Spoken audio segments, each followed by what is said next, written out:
Hello, and welcome to the Office of the Patriot. If you are a returning viewer or subscriber, welcome back. And thank you for your continued viewership. It is appreciated.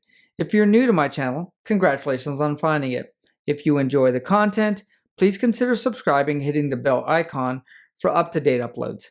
My name is Myron Ybarra, and I'm your host.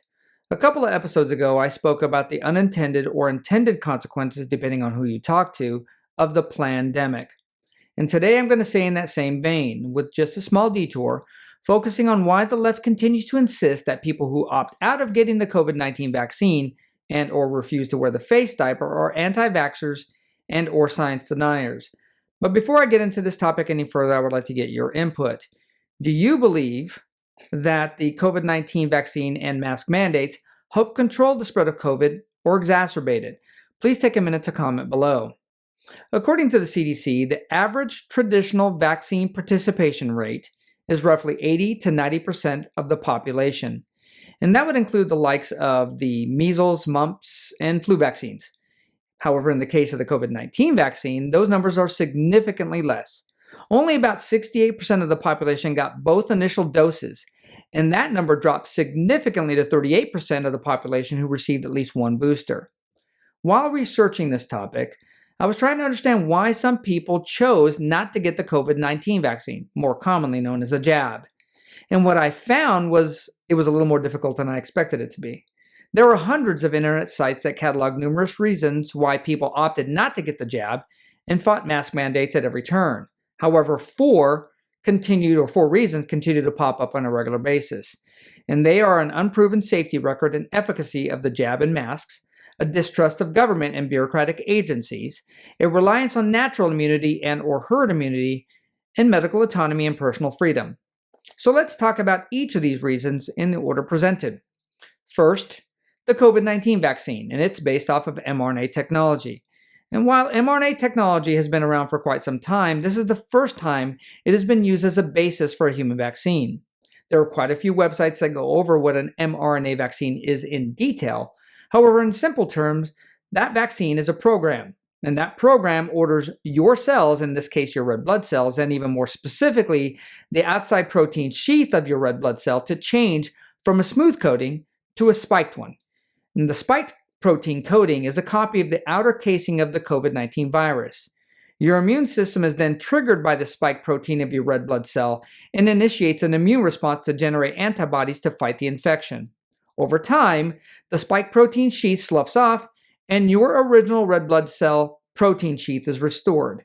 Well, to me, that sounds like an overly complicated and very dangerous way to force our bodies to develop an immune response to the COVID-19 virus. Prior to mRNA technology, vaccine manufacturers relied on the introduction of the virus into our bodies to initiate an immune response.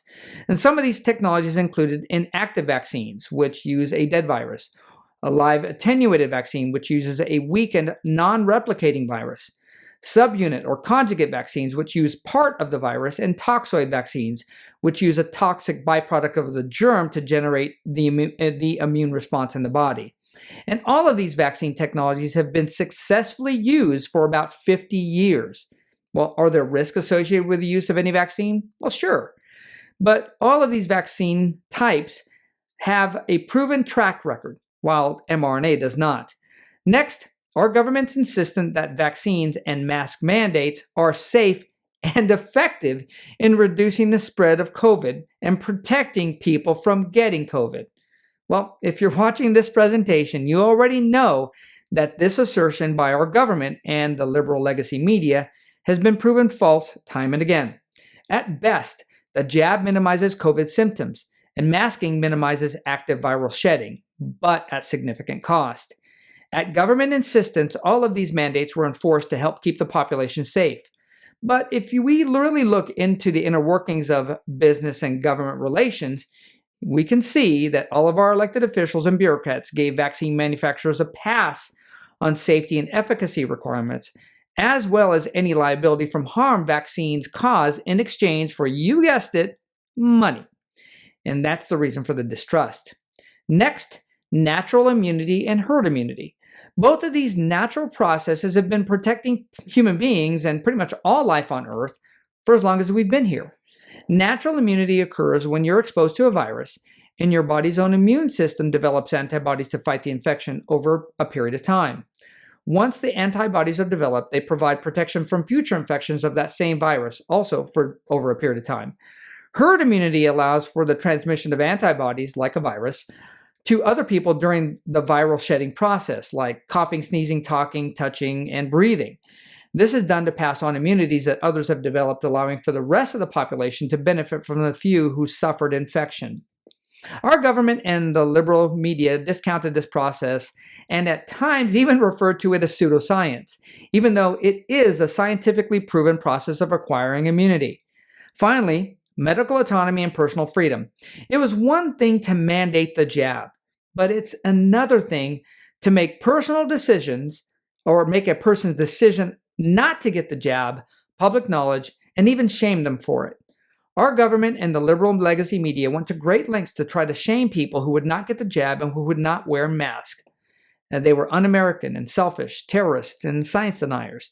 Yet in the same breath, they applauded the George Floyd riots, claiming they were mostly peaceful protests and that these protests were protected under the First Amendment, and the people who engaged in them were exercising their personal freedoms. Like Doc Holliday, it appears our elected officials and government bureaucrats' hypocrisy knows no bounds. I believe there are some government responsibilities that cannot and should not be deferred or abdicated. They are sacrosanct and must be protected by government at all costs. And those would be food, water, protection of the people, energy, transportation, and medication. When we as citizens of the United States allow our government to annex our freedom that was enshrined in the Bill of Rights under the guise of public health, it is up to us to ensure that the evidence that they use to temporarily remove these freedoms should be the equivalent of what is required to remove the freedom of an individual accused of a crime. And that standard of evidence is beyond a reasonable doubt. Well, that concludes today's presentation. If you enjoyed the content, please take the time to like, subscribe, and hit the bell icon so you'll be noticed when more content is uploaded. It is appreciated. And as always, have a great day and stay safe out there.